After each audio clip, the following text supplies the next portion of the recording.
नमस्कार सभी को। मैं मत्तू केवट।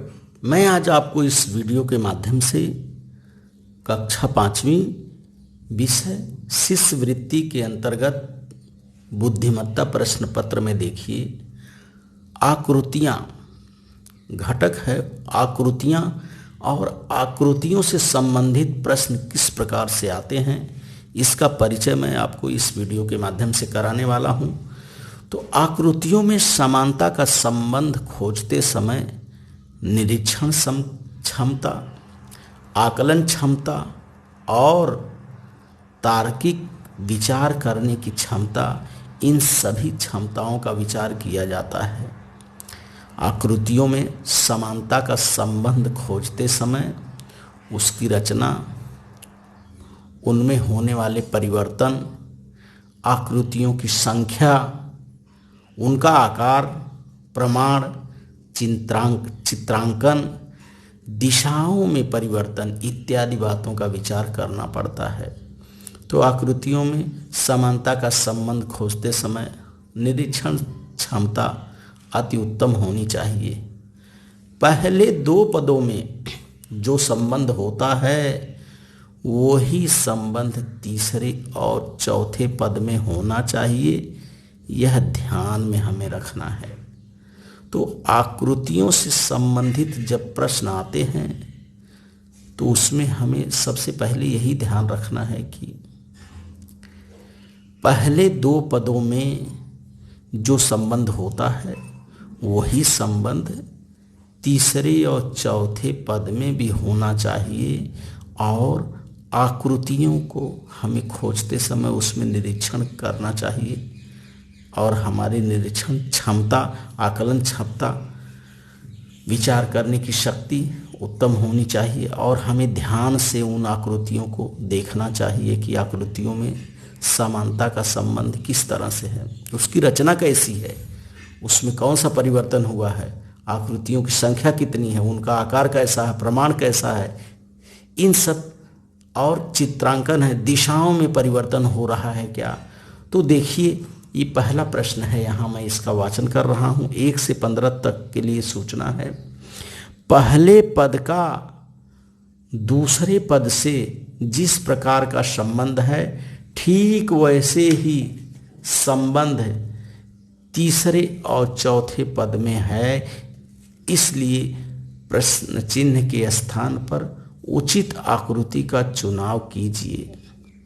प्रश्न यही इसी प्रकार से आते हैं कि पहले पद का दूसरे पद से जिस प्रकार का संबंध है ठीक वैसे ही संबंध तीसरे और चौथे पद में है। तो ये चौथे पद की जगह देखिए प्रश्न चिन्ह का निशान लगाया है, और ये पहली आकृति है, दूसरी आकृति है, ये तीसरी आकृति है। चौथी आकृति को हमें खोजना रहता है इसमें कि चौथी आकृति कौन सी है। और देखिए यहाँ उत्तर पर्याय दिया गया है, यहाँ 4 पर्याय दिए गए हैं। उत्तर पर्याय में पहला पर्याय, यहाँ 3 वर्ग बने हुए हैं, दूसरे पर्याय में 1 है, और तीसरे पर्याय में 4 वर्ग हैं, और चौथे पर्याय में 2 वर्ग है। तो हम पहली आकृति को देखते हैं। हमें पता है कि पहले दो पदों में जो संबंध है वही संबंध तीसरे और चौथे आकृति में होगा। यह बात हमें हमेशा ध्यान रखना है कि आकृतियों से संबंधित प्रश्न को हल करते समय बुद्धिमत्ता में, कि पहले दो पदों में जो संबंध है वही संबंध तीसरे और चौथे पद में भी होना चाहिए। तो हम ध्यान से देखते हैं। देखिए यहाँ 1 2 3 है। अब यहाँ देखिए 1 2 3 4 हो गया है, अर्थात एक संख्या यहाँ बढ़ गई है। अब तीसरी आकृति को देखते हैं, यहाँ 2 आयत है। अब चौथी आकृति में क्या होना चाहिए जब यहाँ 2 आयत है, तो जब यहाँ ये 3 होने पर यहाँ 4 हो जा रहा है, तो यहाँ 2 होने पर यहाँ 3 हो जाएगा। अर्थात उत्तर पर्याय क्रमांक पहला जो है इसमें ये सही उत्तर है। पर्याय क्रमांक 1 की आकृति जो है ये सही उत्तर इसका है, और इस तरह से हमें इसको खोजना है। पर्याय क्रमांक 1 जो है इसमें ये सही उत्तर होगा। बाकी पर्याय 2 3 और 4 ये तीनों गलत उत्तर है। पर्याय क्रमांक 1 इसका सही उत्तर है। बुद्धिमत्ता, प्रश्न पत्र बुद्धिमत्ता में हम आकृतियों से संबंधित प्रश्न में हम प्रश्न क्रमांक 2 को देखते हैं कि किस तरह से आकृति, इसमें चित्र देखिए। पहला चित्र दिया गया है, दूसरा चित्र दिया गया है और तीसरा है, और यहाँ पूछ रहा है कि चौथे चित्र में कौन सी आकृति होगी। तो उत्तर पर्याय हम देखते हैं। पहला पर्याय पे 3 लाइन है, दूसरे पे देखिए यहाँ 4 लाइन है, तीसरे पे देखिए 5 लाइन है और चौथे पर देखिए 2 2 4 2 6 लाइन हो गई। अब हम पहली आकृति को देखते हैं। हमें ध्यान रखना है कि पहली और दूसरी में जो संबंध है वही संबंध तीसरी और चौथी आकृति में भी होगा। बस हमें यह हमेशा ध्यान रखना है इस आकृतियों से संबंधित सवाल को हल करते समय। ये देखिए यहाँ 1 2 3 लाइन है, यहाँ 2 लाइन है, अर्थात यहाँ 3 है और ये पहली आकृति में 3 लाइन है तो दूसरी आकृति में 1 लाइन कम हो गई। अब हम देखते हैं कि तीसरी आकृति में कितनी लाइनें हैं। 1 2 3 4 5 लाइन है यहाँ पर। तीसरे नंबर की आकृति में देखिए 2 2 4 5 लाइन है। अब चौथी आकृति में क्या होगा? जब पहली आकृति में 3 है और दूसरी आकृति में 1 कम हो जा रही है तो तीसरी आकृति में जितनी लाइनें हैं चौथी आकृति में उससे 1 कम हो जाएगी। अब देखिए 2 2 4 1 5 है, अर्थात इस चौथी आकृति में 4 लाइन होनी चाहिए। अब हम उत्तर पर्याय में देखते हैं, यहाँ 3 लाइन है, ये तो गलत है, सेम टू सेम है। यहाँ देखिए 2 2 4 लाइन है, अर्थात पर्याय क्रमांक 2 जो है इसका ये सही उत्तर है। यहाँ देखिए 2 2 4 5 लाइन, ये और ये दोनों सेम है, तो यहाँ पर्याय क्रमांक 2 जो है इसका सही उत्तर है। तो हमें याद रखना है कि पहले और दूसरे में जो संबंध होगा वही संबंध तीसरे और चौथे में होगा। तो इस आकृति चौथे पर्याय की जगह यहाँ पर पर्याय क्रमांक 2 जो है ये इसका सही उत्तर होगा। आकृतियों के अंतर्गत प्रश्न क्रमांक 3 की आकृति को हम ध्यान से देखेंगे कि प्रश्न क्रमांक 3 की आकृति कैसा है। देखिए यहाँ पहली आकृति देखिए 2 आड़ी रेखाएं हैं और दूसरी आकृति में देखिए 3 आड़ी रेखाएं हैं और चौथी आकृति में देखिए 3 खड़ी रेखाएं हैं। तीसरी आकृति में 3 खड़ी रेखाएं हैं, तो चौथी आकृति में क्या होगा, इसी का संबंध हमें यहाँ निकालना है। और हम जानते हैं कि पहले 2 पदों में जो संबंध होता है वही संबंध तीसरे और चौथे पद में भी होना चाहिए। ये हमें आकृतियों का सवाल हल करते समय हमेशा याद रखना है। तो पहले देखिए यहाँ पहले में 2 आड़ी रेखाएं हैं, तो यहाँ 3 आड़ी रेखाएं हो गई हैं। और तीसरे आकृति में जब 3 खड़ी रेखाएं हैं तो चौथी आकृति में भी 3 यहाँ है तो यहाँ 4 खड़ी रेखाएं हो जाएंगी। अब उत्तर पर्याय को हम देखते हैं। पहले पर्याय पे 1 2 3 4 रेखाएं हैं। अब जब यहाँ खड़ी रेखाएं हैं तो यहाँ भी खड़ी रेखाएं होंगी।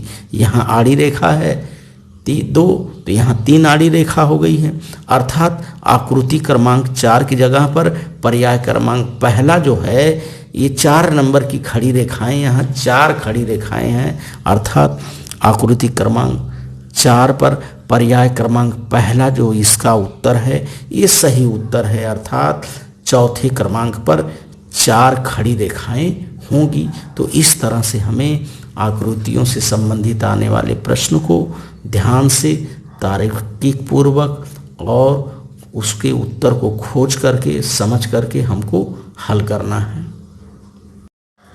आकृतियों से संबंधित प्रश्न क्रमांक 4 हम देखते हैं। और आकृति देखिए यहाँ पर, इस आकृति में देखिए ध्यान से, यहाँ देखने पे पता चलता है कि इस आकृति में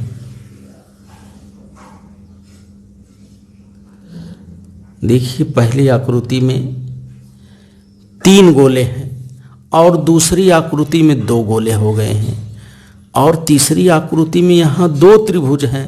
तो चौथी आकृति में क्या होगा यहाँ पर, यही हमें खोजना है। अब उत्तर पर्याय देखिए, पहले पर्याय पर 2 त्रिभुज, दूसरे पर 1 त्रिभुज, तीसरे पे 3 त्रिभुज और चौथे पर्याय पर उल्टे हैं त्रिभुज। तो हमें ध्यान से पहली आकृति को देखना है, क्योंकि हम जानते हैं कि पहले 2 पदों में जो संबंध होता है वही संबंध तीसरे और चौथे पद में भी होना चाहिए। ये हमेशा हमें याद रखना है। आकृतियों से संबंधित प्रश्न को हल करते समय ध्यान से निरीक्षण करके हमें देखना है कि पहले 2 पदों में जो संबंध है वही संबंध तीसरे और चौथे में भी होना चाहिए। बस इस तरह से हमें प्रश्न की आकृति के उत्तर को तुरंत हमें खोज निकालना है। अब पहला देखिए, पहली आकृति में 3 गोले हैं, दूसरी आकृति में 2 गोले हुए, अर्थात 1 गोला कम हो गया। अब तीसरी आकृति में देखिए 2 त्रिभुज हैं और चौथी आकृति में अर्थात 1 त्रिभुज होगा, क्योंकि यहाँ जब 3 है, 3 यहाँ है और यहाँ 1 कम हो जा रहा, 2 हो रहा है, और जब यहाँ 2 है तो यहाँ 1 कम हो जाएगा, अर्थात पर्याय क्रमांक 2 जो है इसका ये सही उत्तर है। तो हमें इस तरह से आकृतियों से संबंधित आने वाले प्रश्न को हल करना है, और यहाँ चौथी आकृति की जगह पर्याय क्रमांक 2 जो होगा ये इसका सही उत्तर है। आकृतियों से संबंधित प्रश्नों में हम प्रश्न क्रमांक 4 को देखते हैं। आकृति ध्यान से हम देखेंगे। ये पहली आकृति है और ये दूसरी आकृति है और ये तीसरी आकृति है, तो चौथी आकृति कौन सी होगी? अब उत्तर में देखिए, यहाँ पहले पर्याय पर गोला है, दूसरे पे समकोण है, तीसरे पे त्रिभुज है और चौथे पे यहाँ आयत दिया गया है। अब हम जानते हैं कि पहले 2 पदों में जो संबंध होता है वही संबंध तीसरे और चौथे पद में भी होगा। तो इस तरह से हमें उत्तर इसका खोज निकालना है आकृतियों को देखते समय कि पहले 2 पदों में जो संबंध है वही तीसरे और चौथे में भी होगा। अब हम ध्यान से यहाँ देखते हैं कि पहली आकृति में 4 खड़ी रेखाएं खींची गई हैं, 4 खड़ी रेखाएं खींची गई हैं, और दूसरी आकृति में देखिए 4 खड़ी रेखाओं से वर्ग को यहाँ बना दिया गया है, चतुर्भुज बनाया गया है, अर्थात ये चतुर्भुज 4 खड़ी रेखाओं से बना है। अब तीसरी आकृति में देखते हैं 3 रेखाएं दी गई हैं और यहाँ चतुर्भुज उत्तर में नहीं दिया गया है। 1 2 3 4 पर्याय में अब हमें ध्यान देना है कि पहले 2 पदों में जो संबंध है वही तीसरे और चौथे में भी होगा, अर्थात यहाँ 3 खड़ी रेखाएं खींची गई हैं, तो चौथा पर्याय जो होगा 3 खड़ी रेखाओं से बनी हुई आकृति होगी, अर्थात यहाँ त्रिभुज होगा। त्रिभुज जो है 3 रेखाओं से बना हुआ है, वर्ग जो है 4 रेखाओं से बना हुआ है। तो चौथे पर्याय पर अर्थात पर्याय क्रमांक 3 जो है ये त्रिभुज की आकृति जो है ये सही इसका उत्तर है, अर्थात पर्याय क्रमांक 3 जो है सही है और यहाँ चौथी आकृति में त्रिभुज होगा। तो इस तरह से बच्चों हमें बुद्धिमत्ता पेपर के अंतर्गत शिष्यवृत्ति में आने वाले प्रश्नों को हमें हल करना है, और हमें हमेशा ध्यान रखना है कि इस तरह से चित्र को हम निरीक्षण करें, ध्यान से उसके संबंध को खोजें, उसका आकार देखें, उसमें परिवर्तन देखें, दिशा बदली हुई है क्या देखें, और हमेशा हम ध्यान रखें कि पहले 2 पदों में जो संबंध होता है वही संबंध तीसरे और चौथे पद में भी होना चाहिए। इस चीज़ को ध्यान रख करके हमें आकृतियों से संबंधित आने वाले प्रश्न को बुद्धिमत्ता प्रश्न पत्र के अंतर्गत हमें हल करना चाहिए। तो आप मेरे इस वीडियो के माध्यम से बुद्धिमत्ता में आने वाले आकृतियों से संबंधित प्रश्नों को हल करिए, उनके उत्तर को खोजिए, और मेरे आगे आने वाले वीडियो के लिए आप मेरे इस चैनल को लाइक करें, सब्सक्राइब करें, बेल आइकन को दबाएं। धन्यवाद सभी को।